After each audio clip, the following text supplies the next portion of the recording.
উৎপলজ্যোতি বৰা, ডিব্ৰুগড় বিশ্ববিদ্যালয়।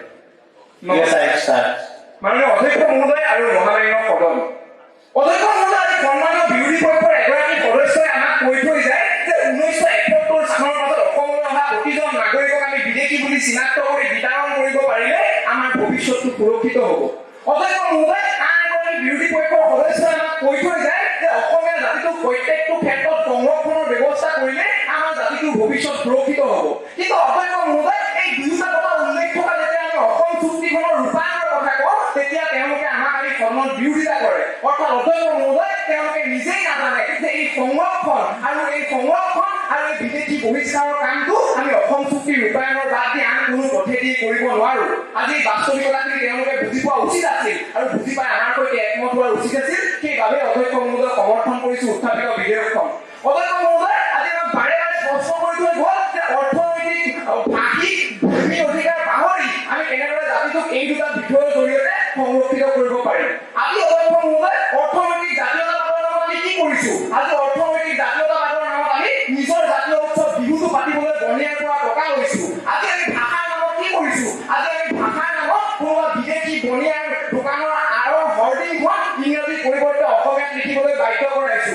আজি আমি ভূমিৰ নামত কি কৰিছো? আজি আমি আমাৰ নিজৰ ভূমিসমূহকে উচ্ছেদ মুক্ত কৰিবলৈ নিজৰ টকাৰে উচ্ছেদ অভিযান চলাইছো। অধ্যক্ষ মহোদয়, আজি এইবোৰ কৰাৰ পাছত এই কথাকেইটা সুনিশ্চিত কৰিবলৈ যে আমাক সাংবিধানিক সুৰক্ষা হ'ব আৰু আমাক আন্তঃৰাজ্যিক সীমা পাৰপত্ৰ অৰ্থাৎ ILP লাগিব, এই কথাখিনি তেওঁলোকে বুজি পোৱা উচিত আছিল। আৰু তেওঁলোকে বুজি পোৱা উচিত আছিল যে তেওঁলোকে জাতিটোৰ সুৰক্ষাৰ বাবে যিকেইটা কথা আমাক কৈ থৈ গ'ল সেইকেইটা একেবাৰে এটা উপপথে, যি উপপথটো পাবৰ বাবে আমি এই পথটোৱেদি যাব লাগিব। এই কথাখিনি বুজি উঠিলো আৰু সেই সম্পূৰ্ণৰূপে সমৰ্থন কৰিলো উত্থাপিত বিধেয়কখন।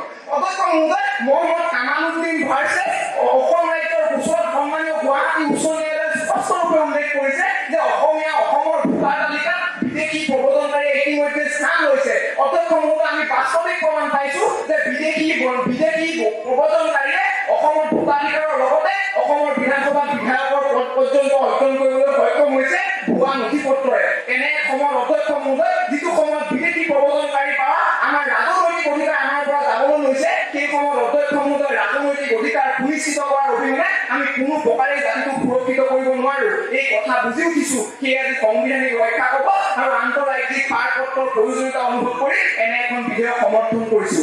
অধ্যক্ষ মহোদয়, আজি সন্মানীয় বিৰোধী পক্ষৰ সদস্যসকলে প্ৰায় সকলো সদস্যই আমাক অৰুণাচল, নাগালেণ্ডৰ উদাহৰণ দি থৈ গ'ল। তেওঁলোকে কৈ থৈ গ'ল যে আন্তঃৰাজ্যিক পাৰপত্ৰ থকাৰ পাছতো কিদৰে অৰুণাচল, নাগালেণ্ড, মণিপুৰ আদি সুৰক্ষিত নহয়। কিন্তু অধ্যক্ষ মহোদয়, নাগালেণ্ড আৰু অৰুণাচল চৰকাৰৰ প্ৰকাশিত তথ্য অনুসৰি সেই অৰুণাচল আৰু নাগালেণ্ডত 90% অধিক মানুহ ইতিমধ্যে খিলঞ্জীয়া হিচাপে প্ৰমাণিত হৈছে। কিন্তু অধ্যক্ষ মহোদয়, আজি আমি অসমীয়া মানুহে খিলঞ্জীয়া এটা প্ৰকৃত সংজ্ঞা বিচাৰি হাতাহাতি খাবলগীয়া হৈছে। অধ্যক্ষ মহোদয়, আমাৰ সংজ্ঞাটো নিৰ্ধাৰণ কৰিবলৈ আমাৰ সাংবিধানিক সুৰক্ষা কবলৰ বাবে কি বাট আছে? আজি সন্মানীয় বিৰোধী পক্ষৰ সদস্যসকলে আমাৰ ওচৰত স্পষ্ট কৰক।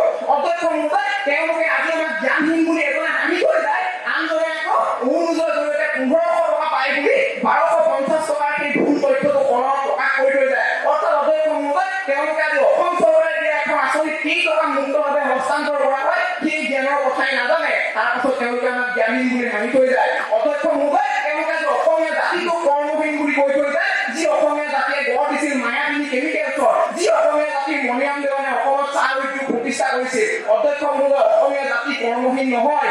অসমীয়া জাতিয়ে নিজৰ স্বাধিকাৰ স্বাভিমানৰ বাবে ৰাজপথত নিজৰ তেজ দিব জানে। সেই অসমীয়া জাতিটো অধ্যক্ষ মহোদয় কেতিয়াও কৰ্মহীন হ'ব নোৱাৰে। সেই অসমীয়া জাতিটো কেতিয়াও অধ্যক্ষ মহোদয় মেৰুদণ্ডহীন হ'ব নোৱাৰে। আৰু অসমীয়া জাতিৰ ওপৰত পৰা তেওঁলোকৰ এই উচ্চ তাচ্ছিল্যমূলক বক্তব্য মই তেওঁলোকে ভাল পোৱা চৰ্দাৰ ভূপেন হাজৰিকাদেৱৰ এটি গীতৰ অংশৰে শেষ কৰি থৈ যাবলৈ পালে ভাল পাম।